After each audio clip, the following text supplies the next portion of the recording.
Hello नमस्कार दोस्तों, स्वागत है आप सभी को एक बार फिर से हमारे इस यूट्यूब चैनल में। दोस्तों आज हम इस वीडियो में बात करने वाले हैं बीए पार्ट 2 हिस्ट्री सब्सिडियरी के बारे में, जिसमें दोस्तों हम ऑब्जेक्टिव क्वेश्चन बताने वाले हैं, यानी कि वस्तुनिष्ठ प्रश्न जो है 20 वस्तुनिष्ठ प्रश्न बताने वाले हैं। तो दोस्तों ये वीडियो जो है ललित नारायण मिथिला यूनिवर्सिटी वाले छात्र छात्राओं के लिए काफ़ी ज़्यादा इंपॉर्टेंट रहने वाला है। दोस्तों इस वीडियो में हमने जो है कुल जो है यहाँ पर 20 क्वेश्चन जो है कवर किए हैं। दोस्तों आप लोग जो है वीडियो को पूरा देखिएगा दोस्तों, और इस वीडियो के माध्यम से हम आपको ये बतलाना चाहते हैं कि हमारे इस चैनल पर जो है आपको रेगुलर वीडियो अब मिल जाएगा। दोस्तों आप लोग कमेंट कीजिएगा, क्योंकि दोस्तों मैं बहुत दिन से वीडियो नहीं बना पा रहा था, तो आप अब से आपको जो है रेगुलर वीडियो मिल जाएगा। दोस्तों आप लोग मेरे चैनल को अब भी सब्सक्राइब नहीं किए हैं, चैनल को सब्सक्राइब कर लो, और आप लोग मुझे कमेंट करके बताओ कि आप लोगों को किस टॉपिक पर वीडियो चाहिए, तो मैं उस टॉपिक पर आपको वीडियो बना दूंगा। चलिए दोस्तों हम वीडियो को शुरू करते हैं और यहाँ पर जान लेते हैं मोस्ट इम्पोर्टेंट क्वेश्चन, जो कि पार्ट 2 वाले के लिए हिस्ट्री है। तो यहाँ पर हिस्ट्री का क्वेश्चन जो है हम इस वीडियो में कवर किए हैं, तो आप लोग जो है वीडियो को एंड तक देखिएगा, और अभी तक सब्सक्राइब नहीं किए चैनल को सब्सक्राइब कर लीजिएगा। तो चलिए दोस्तों हम वीडियो को शुरू करते हैं। तो यहाँ पर जो है आपका पहला सवाल है कि पानीपत की पहली लड़ाई हुई थी। दोस्तों पानीपत की जो पहली लड़ाई हुई थी वो 21 अप्रैल 1526 को हुआ था, यानी कि 21 अप्रैल 1526 को हुआ था, और ये बाबर एवं इब्राहिम लोदी के बीच हुआ था, है ना। इसमें जो है बाबर की जीत हुई थी। किसकी जीत हुई थी? तो बाबर की जीत हुई थी। दोस्तों आपको इस तरह से भी क्वेश्चन पूछ सकता है कि पानीपत की पहली लड़ाई किसके किसके बीच हुआ था, है ना। तो इस तरह से पूछ सकता है, या फिर आपको पूछ सकता है कि पानीपत की पहली लड़ाई में किसकी जीत हुई थी, है ना, या फिर पानीपत की पहली लड़ाई कब हुई थी। ये 3 तरह से क्वेश्चन इसमें पूछ सकता है। तो यहाँ पर मैंने पानीपत की पहली लड़ाई के बारे में बता दिए हैं, और पानीपत की दूसरी लड़ाई के बारे में बात करें दोस्तों, तो पानीपत की दूसरी लड़ाई जो है वो 5 नवंबर 1556 को हुआ था। 5 नवंबर, यहाँ पर जो है 5 नवंबर 1556 को जो है 5 नवंबर 1556 को यहाँ पर द्वितीय लड़ाई हुआ था, और ये अकबर एवं हेमू के बीच हुआ था। किसके बीच हुआ था? अकबर एवं हेमू के बीच हुआ था, और इसमें जो है अकबर की जीत हुई थी। किसकी जीत हुई थी? अकबर के। उसके बाद यहाँ पर तृतीय लड़ाई के बारे में बात करेंगे दोस्तों। तो तृतीय लड़ाई जो है वो कब हुआ था? ये 14 जनवरी को हुआ था। 14 जनवरी यहाँ पर जनवरी लिखा गया, 1761 को हुआ था। 15 जनवरी 1761 के हुआ था, और ये किसके बीच हुआ था? तो दोस्तों ये अहमद शाह अदावली व मराठों के बीच हुआ था। किसके बीच हुआ था? अहमद शाह अदावली और मराठों के बीच, और ये इसमें जो है अहमद शाह अदावली की जीत हुई थी। किसकी जीत हुई थी? तो अहमद शाह अदावली की। और ये तीनों लड़ाई जो है कहाँ हुआ था? तो पानीपत के मैदान में हुआ था, है ना। तो उसके बाद यहाँ पर हम अगला प्रश्न की ओर बढ़ते हैं। यहाँ पर आपके ये तीनों प्रश्न आपको क्लियर है, तो यहाँ पर हम अगला सवाल की ओर बढ़ते हैं। तो यहाँ पर जो हमारा अगला सवाल है कि आईने अकबरी के लेखक कौन था? तो आईने अकबरी के लेखक कौन था? दोस्तों यहाँ पर जो इसका सही उत्तर होगा, यहाँ पर ऑप्शन नंबर सी होगा, अबुल फजल, जो कि आईने अकबरी के लेखक है। तो यहाँ पर ऑप्शन नंबर सी इसका सही उत्तर होगा। आईने अकबरी के लेखक कौन है? तो अबुल फजल। उसके बाद यहाँ पर हम अगला सवाल के बाद बात करेंगे। तो यहाँ पर तीसरा प्रश्न यहाँ पर है कि दीन पनाह शहर का निर्माण किया गया था। दीन पनाह शहर का निर्माण किया गया था। तो दोस्तों दीन पनाह शहर का निर्माण जो किया गया था वो किसके द्वारा किया गया था? यहाँ पर ऑप्शन नंबर बी हो जाएगा, हुमायूं के द्वारा। यहाँ पर ऑप्शन नंबर 20 का सही उत्तर होगा। दीन पनाह शहर का निर्माण हुमायूं के द्वारा किया गया था। उसके बाद यहाँ पर अगला सवाल है दोस्तों। तो अगला सवाल काफ़ी ज़्यादा मोस्ट इम्पोर्टेंट है, ये काफ़ी बार पूछे जा चुके हैं। तो यहाँ पर पूछा जा रहा है कि जीटी रोड किसने बनवाया था? दोस्तों ये काफ़ी ज़्यादा मोस्ट इम्पोर्टेंट सवाल है। जीटी का मतलब होता है ग्रैंड ट्रंक रोड, यानी कि ये भारत का जो है सबसे पुराना रोड है।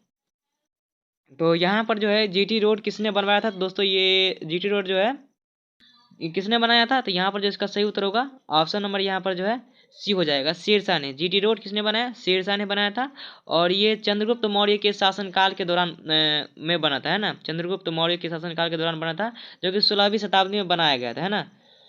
कब बनाया गया था? 16वीं शताब्दी के में बनाया गया था। पूछेगा कि जीटी रोड कब बनाया गया था? तो 16वीं शताब्दी में बनाया गया था, और ये चंद्रगुप्त मौर्य के शासनकाल के दौरान ये रोड बना था, है ना। तो ये क्वेश्चन क्लियर है। तो अगला प्रश्न की ओर हम यहाँ पर बढ़ते हैं।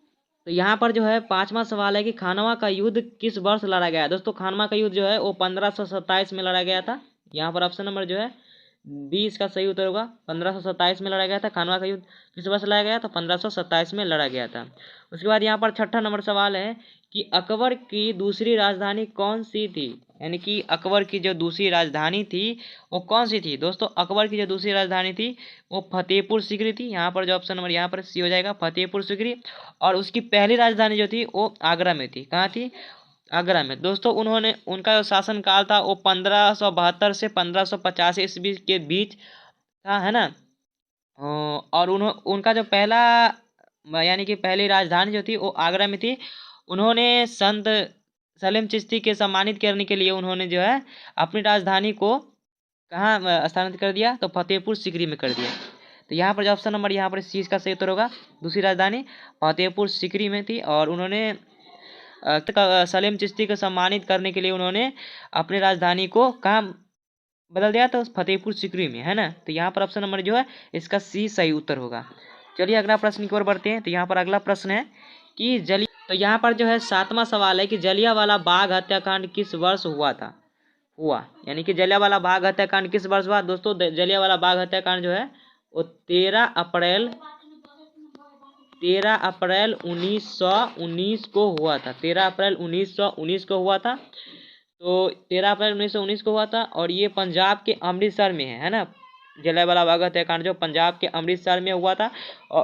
और इसमें जो है अंग्रेजों ने भारतीयों पर अंधाधुंध गोलियां बरसाई थी, जिसमें हजारों मासूमों भारतीयों की जानें चली गई, है ना। इसीलिए दोस्तों आप लोगों को इतिहास से कुछ सीखना चाहिए और इसको भूलना कभी मत, क्योंकि हमारे भारतीयों को किस तरह से सताया गया ये हमें इतिहास ही याद दिलाता है ना। इसीलिए आप लोग इतिहास को कभी भूलना मत। आप इससे कुछ सीखो या ना सीखो, लेकिन इतिहास को कभी भी भूलना मत, है ना। तो चलिए हम अगला प्रश्न की ओर बढ़ते हैं। तो अगला प्रश्न हमारे यहाँ पर 8 नंबर है कि आज़ाद हिंद फौज का गठन किस वर्ष किया गया था। आज़ाद हिंद फौज का जो है गठन किस वर्ष किया गया था। दोस्तों आज़ाद हिंद फौज का जो गठन किया गया था वो 1942 को किया गया था। 1942 में किया गया था। और ये जो है किसने किया था? रास बिहारी बोस द्वारा किया गया था। कहाँ किया गया था?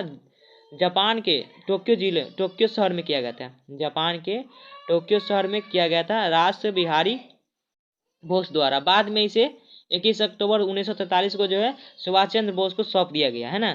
तो यहाँ पर जो है आज़ाद हिंद फौज का गठन किस वर्ष किया गया था, तो 1942 किस वर्ष किया गया था, तो 1942 को किया गया था। तो यहाँ पर ये क्वेश्चन क्लियर है। उसके बाद हम अगला सवाल की ओर बढ़ते हैं। तो यहाँ पर अगला सवाल है 9 नंबर की साबरमती आश्रम कहाँ पर अवस्थित है। साबरमती आश्रम जो है वो कहाँ पर अवस्थित है। दोस्तों यहाँ पर इसका सही उत्तर होगा, ऑप्शन नंबर सी हो जाएगा, अहमदाबाद में जो कि साबरमती आश्रम अवस्थित है। उसके बाद यहाँ पर 10 नंबर सवाल है कि मुगल भारत में सबसे बड़े बंदरगाह का नाम बताइए। जो मुगल भारत में सबसे बड़े बंदरगाह कौन सा था। तो यहाँ पर जो इसका सही उत्तर होगा ऑप्शन नंबर बी हो जाएगा, सूरत में, जो कि मुगल भारत का सबसे बड़ा बंदरगाह है।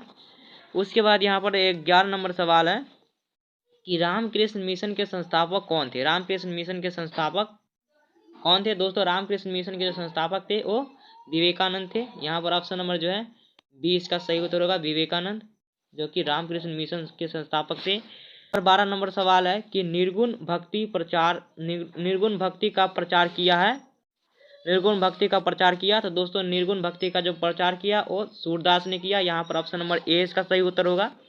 अगला सवाल है कि जहांगीर महल कहाँ पर अवस्थित है। जहांगीर महल जो है वो कहाँ पर अवस्थित है। दोस्तों जहांगीर महल जो है वो आगरा में अवस्थित है। तो यहाँ पर ऑप्शन नंबर बी इसका सही उत्तर होगा, आगरा। 14 नंबर सवाल है कि अकबर का प्रसिद्ध वित्तीय सलाहकार था। अकबर का जो प्रसिद्ध वित्तीय सलाहकार कौन था। तो यहाँ पर ऑप्शन नंबर बी हो जाएगा, टोडरमल, जो कि अकबर का वित्तीय सलाहकार था, है ना। उसके बाद यहाँ पर 15 नंबर सवाल है कि मुगल काल में शहर का प्रधान था, यानी कि मुगल काल में जो शहर का प्रधान हुआ करता था वो कौन हुआ करता था, तो कोतवाल हुआ करता था। यहाँ पर ऑप्शन नंबर सी इसका सही उत्तर होगा, कोतवाल। उसके बाद यहाँ पर 16 नंबर सवाल है कि टोडरमल संबंधित है। टोडरमल जो है वो संबंधित है। दोस्तों टोडरमल संबंधित किससे है। दोस्तों भू स्वराज सुधार से। यहाँ पर ऑप्शन नंबर जो है ए इसका सही उत्तर होगा, भू स्वराज सुधार से, जो कि टोडरमल संबंधित है। उसके बाद यहाँ पर 17 नंबर सवाल है कि तुजुक ए बाबरी किस भाषा में लिखी गई थी। तुजुक ए बाबरी जो है किस भाषा में लिखी गई थी। दोस्तों यहाँ पर जो इसका सही उत्तर होगा ऑप्शन नंबर सी होगा, तुर्की भाषा में तुजु के बाबरी जो है वो तुर्की भाषा में लिखा गया है, तो यहाँ पर ऑप्शन नंबर सी इसका सही उत्तर होगा। उसके बाद यहाँ पर 18 नंबर सवाल में है कि मुगल कालीन मुख्य उद्योग था, मुगल कालीन जो है मुख्य उद्योग ही क्या था। दोस्तों मुगल कालीन जो मुख्य उद्योग था वो क्या था, तो यहाँ पर ऑप्शन नंबर बी हो जाएगा, वस्त्र उद्योग। ऑप्शन नंबर बी इसका सही उत्तर होगा, वस्त्र उद्योग। उसके बाद यहाँ पर 19 नंबर सवाल है कि आर्य समाज के संस्थापक कौन थे। दोस्तों आर्य समाज के संस्थापक कौन थे, तो यहाँ पर जिसका सही उत्तर होगा ऑप्शन नंबर सी होगा, स्वामी विवेकानंद सरस्वती, स्वामी दयानंद सरस्वती। सॉरी दोस्तों यहाँ पर स्वामी दयानंद सरस्वती होगा, तो ऑप्शन नंबर यहाँ पर इसका सी सही उत्तर होगा। उसके बाद यहाँ पर 20 नंबर सवाल है दोस्तों, और ये आखिरी सवाल है। तो 20 नंबर सवाल में कि आधुनिक भारत का निर्माता किसे कहा जाता है। दोस्तों आधुनिक भारत का निर्माता किसे कहा जाता है, तो यहाँ पर इसका सही उत्तर होगा, यहाँ पर ऑप्शन नंबर बी हो जाएगा, राजा राजमोहन राय को, जो कि आधुनिक भारत का निर्माता कहा जाता है। दोस्तों आप लोगों को ये वीडियो कैसा लगा, आप लोग मुझे कमेंट करके ज़रूर बताइएगा। फिर मिलते हैं किसी नेक्स्ट वीडियो में, तब तक के लिए जय हिंद जय भारत।